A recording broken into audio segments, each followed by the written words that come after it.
Well, it's almost 2 weeks now since the Russian military invaded Ukraine on what it called a special operation, and millions of people from Ukraine continue fleeing to neighboring countries. Most of them are flocking to the Polish border. eNCA Siphamandla Goge joins us live now, of course, in Poland near the Ukraine border, just to give us an update on what is happening on the ground. Siphamandla, good morning to you, of course, all the way from right here in Johannesburg. How's it looking from where you stand? Previously, thousands of refugees fleeing, of course, to the border into Ukraine. But where does that number stand right now, and how's it looking on the ground? Well, those thousands continue to flock into Poland, among other countries here, because they are fleeing that war in the Ukraine. And Poland alone has received more than 1.8 million refugees. In total, the United Nations has said that about 3 million people are said to have left the Ukraine now. 1.8 million of those people, based on the statistics and data that was released yesterday, confirmed by the Polish government, at least 1.8 million people are here in Poland. It's one of the countries that has accepted the highest number of refugees, and Polish authorities continue to make those calls to other neighboring countries to open up their borders and take more refugees, because they are running out of public spaces to accommodate those that are arriving. Few moments ago, I saw a bus arriving from the medical border, which is about 28 kilometers from where we are. Behind me, my colleague Joe Komane will show you. You will not be able to see too many people, because what is behind me is more like a shopping center, a complex that has been converted into a humanitarian aid center. There are many people inside there. Unfortunately, we are not allowed to go inside and film, but yesterday and earlier this morning we did go inside just to check, and we saw too many people there who were basically making their way, and they are still coming inside there to utilize that space as their home for now, because they have not been able to travel to other cities and towns across Poland. But some of them who arrive, they will just use this as a transit camp and then proceed with their journeys. Others will go to nearest cities and towns such as Krakow and Katowice. Others will make their way to the capital, Warsaw. And it continues to be a humanitarian crisis that is growing, worrying and concerning to Polish authorities. Right now we are joined by one of the volunteers who is helping to run this center. So thank you very much for your time. Yeah. It's been a very difficult few days. How is it looking today? I see more and more buses are arriving. Yeah, today it's like more quiet here. The last day when I have been here, it was like 5,000 people during the night.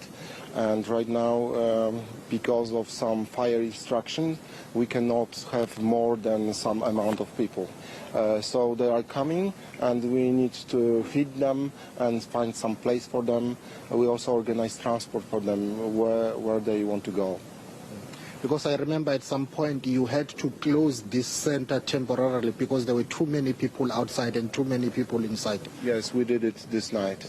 This was closed from 2 o'clock in the night until 4 o'clock in the night. But right now we are ready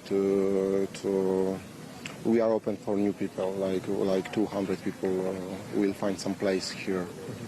When I went inside there, I saw mostly women and children, most vulnerable groups in society. Those are the ones who are suffering because of this war. Yes, that's right. This is like 95% of people inside there are women and kids. Are you worried that if this war continues, you will run out of spaces to accommodate those who are arriving? Those people are not waiting here too long. They are just continue their travel to Poland, as you said, to capital, to Warsaw or to other cities. But there is also some buses which transport them to Germany or some other countries also. Have you seen something like this before, whereby you have to come in and volunteer, help people who are desperate, who have left their homes? No, this is the first time for us. And how do you feel? It's our mission. It's our service to the people. Scouts serving the people. So for us, it's actually doesn't matter if it's a crisis like now, or some flood, or some fire, or something. We are ready to serve and help people. Thank you very much for your time.